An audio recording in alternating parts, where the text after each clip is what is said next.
Le premier cas de Covid-19 dans l'état de Santa Catarina a été officiellement enregistré dans la capitale, Florianopolis, le 12 mars, soit environ 3 semaines après que le premier patient ait été diagnostiqué au Brésil le 26 février. Mais les chercheurs ont maintenant des preuves que le coronavirus était déjà dans la ville dès novembre 2019. Ils l'ont trouvé en cherchant sous des bouches d'égout comme celle-ci, alors qu'ils examinaient des échantillons d'eau usée brute recueillis régulièrement par l'Université fédérale de Santa Catarina et conservés congelés pour une étude future.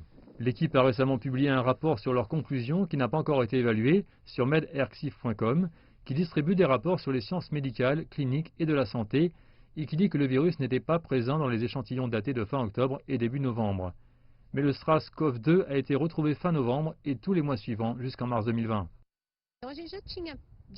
Nous étions certains que nous avions trouvé le SARS-CoV-2 parce qu'il n'y a pas de possibilité d'une fausse réaction dans le genre de test que nous faisions. Mais pour éliminer tout doute, nous avons également exécuté le séquençage génétique des échantillons que nous avions trouvés et il a confirmé nos soupçons. Nous avons effectué différents tests pour être sûrs de nos résultats.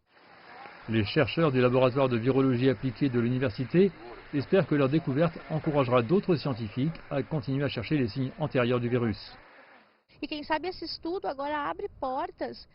Peut-être que notre étude ouvrira des portes à d'autres chercheurs pour examiner d'autres échantillons de virus dans d'autres parties du Brésil et du monde.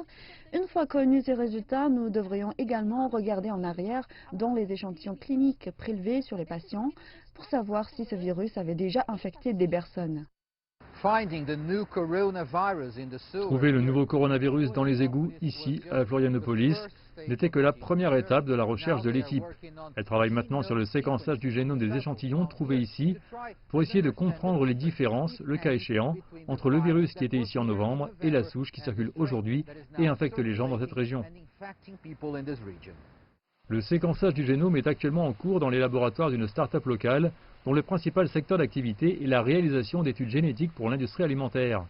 Avec cette étude, le fondateur espère renforcer la division santé de son entreprise tout en l'aidant à lutter contre la pandémie de Covid-19. Ces données seront rendues publiques et aideront les chercheurs à comprendre comment ce virus évolue et comment ce virus des eaux usées pourrait être lié à la pandémie. Si nous ne comprenons pas comment ce virus fonctionne et évolue, nous ne serons pas en mesure de créer des méthodes suffisamment fortes pour le contrôler. Des scientifiques du monde entier travaillent maintenant à trouver les moyens de mettre fin à la pandémie de Covid-19. Posséder plus d'informations sur ses débuts pourrait aider dans cette bataille.